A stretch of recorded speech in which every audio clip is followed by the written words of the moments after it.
Okay, you lucky people. Well, today we're going to start a little course on home defence. Alright, laid out here that you can see are things I've picked up from around the house, in the kitchen.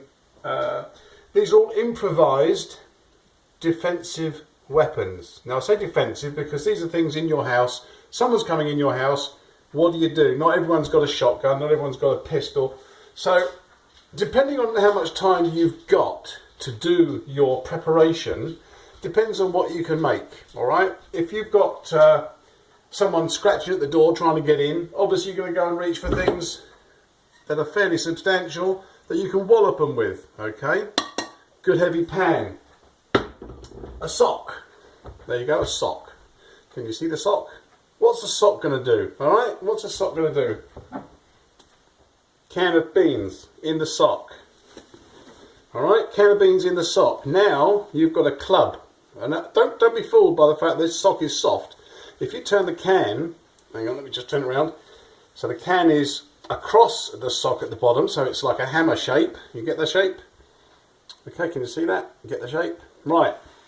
You get the sock, stretch it out, tie a knot in the handle end of the sock. Okay, now this is not to stop the can falling out.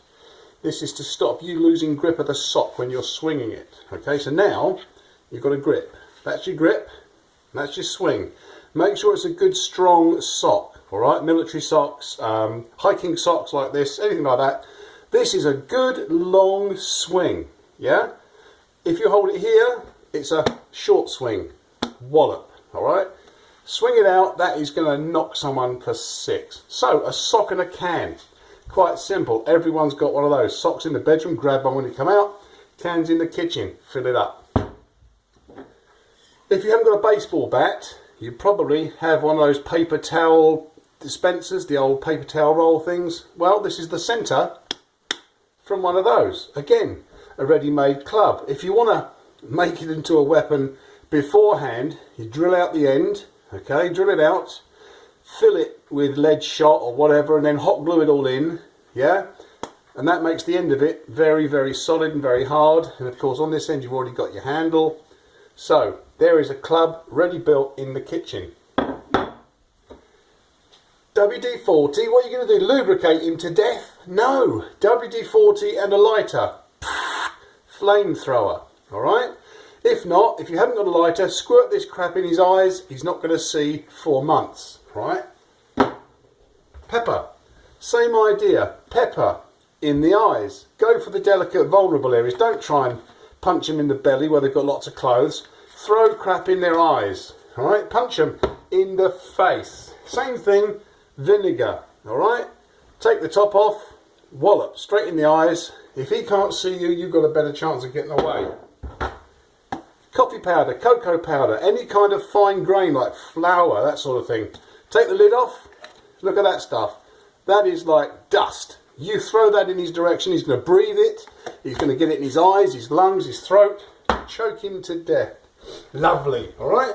This is good. These are all simple things. Then you've got whatever you can pick out, like this was just in from the garden. Slashing tools like knives. Slightly more effective chopping type thing, yes. And of course, chop, chop, chop. This is a little thin, lightweight one, but if you get a heavy one, nice. Or of course, you might have one of your bushcraft knives indoors. Now, knives. Yes, they look really scary, and the fact that you've got one on you might help in the attack. But don't forget, if you brandish a knife and he hasn't got one, he could take it off you and use it on you. Likewise, if the police come and you've attacked him with this and he hasn't got anything to attack you with, he's just basically broken in, you're getting in trouble for using offensive weapons, because believe it or not, your response must be in a measure one above, no more than your attacker. So if he's got fists, you've got a club.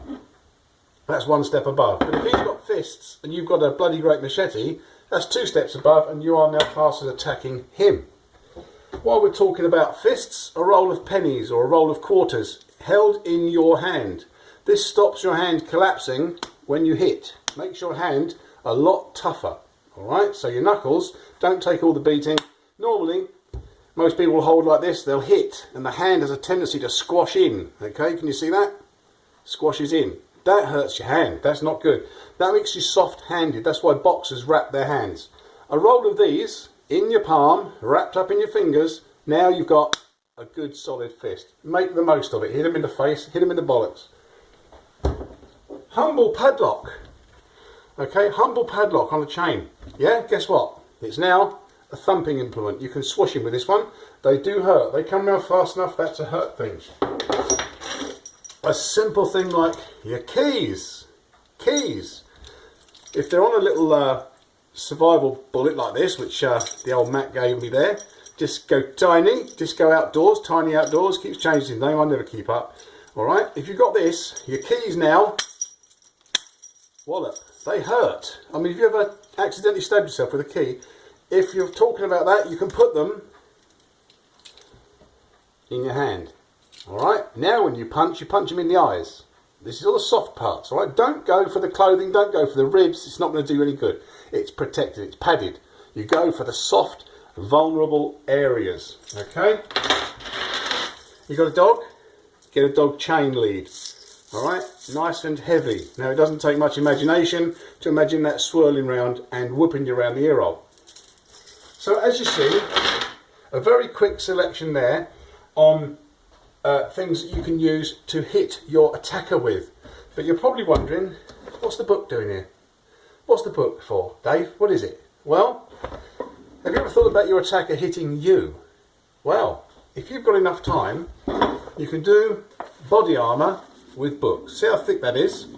If you put that inside your sleeve and wrap it around your arm, your forearm, if he goes to hit you, you can block and defend. The strike hits the book. Yes, it's still going to hurt you, but the chances are it won't break your arm and it won't disable you. This under your clothes, like I said, inside a sleeve of a jumper, or even taped on with black tape or gaffer tape, duct tape, whatever you call it, body armour. The same thing goes on your chest. Alright? If he's got a knife, he's going to stab you, cover your vital organs. Like I said, it all depends on how much time you've got to prepare. But something like this is stab proof. Alright, look. See, nothing. But it's gone in there. How far did I go in? Look at that, quarter of an inch, if that. So, you've now protected yourself from stabbing and beating. So that's quite a hefty knife, and I didn't treat it light. I gave it the beans. So like I said, just a few things here to help you while you're in your home. If you've got time to prepare, like I said, you can drill out the ends of things, make them heavier. You can get yourself a selection of tools which are there for defence. But if, like most of us, it's never going to happen to you and you get woken up in the middle of the night by a noise and you're just going to grab stuff, here's a selection. Like I said, it took me 5 minutes to grab all this, and already I have got a defensive arsenal. You're not going to walk out in the street and attack people. That's not what it's for. It's for people coming into your home. Now, the best advice that I can give you, if people are coming into your home, is get out of your home. Alright, this depends on how many people there are in there, if you've got kids, and like I said, how much time and warning you've got. But the first thing you do is phone the police. It's going to take them time to get to you, so phone the police first. First thing you do, there's a noise at the door, phone the police, phone the emergency services, get them on their way. Then try and get out of the house. If they're coming in the front door, go out the back door. If they're coming up your hallway, get out the window. If you can't do any of those things, then like I said, you make sure you've got some weaponry on you. But the best thing you can do is put distance between yourself and your would-be attacker. Alright? If he can't get to you, if you can stay 5 steps ahead of him, he can't reach. Okay? Now if he comes at you with guns, different thing altogether, then you've just got to get out of the way. Because none of this is going to help you unless you take him by surprise. You know your house best. Alright?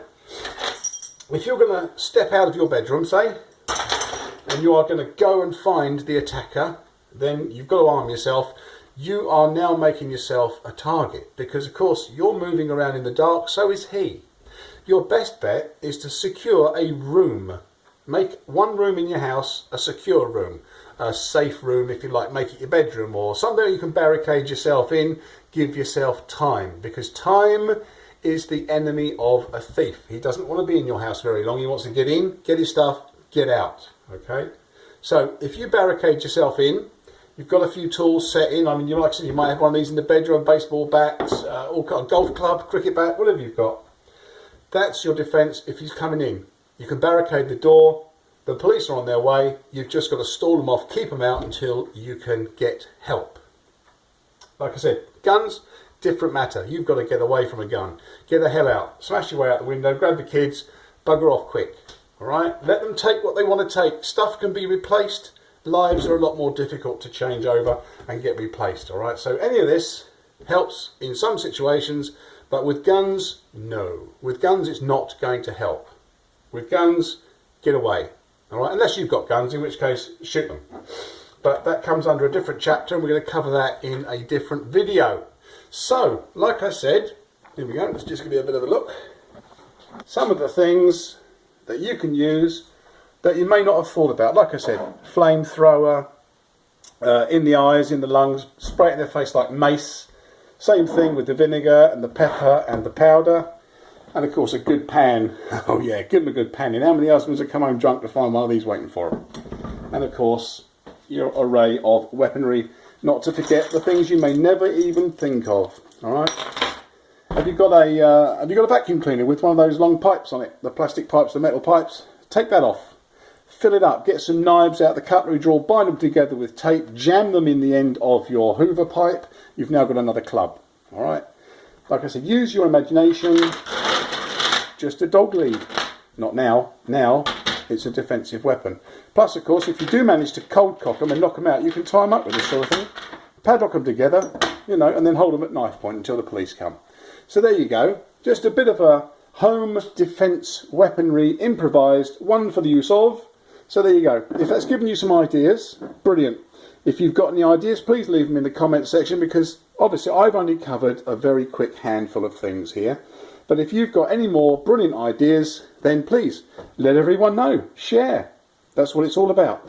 All right then, thanks very much, and I'll catch you on the next one when we're going to be covering, I believe, some bang bangs. Let's have some firearms in the mix, shall we? Cheers then, guys. Thanks very much. Bye now.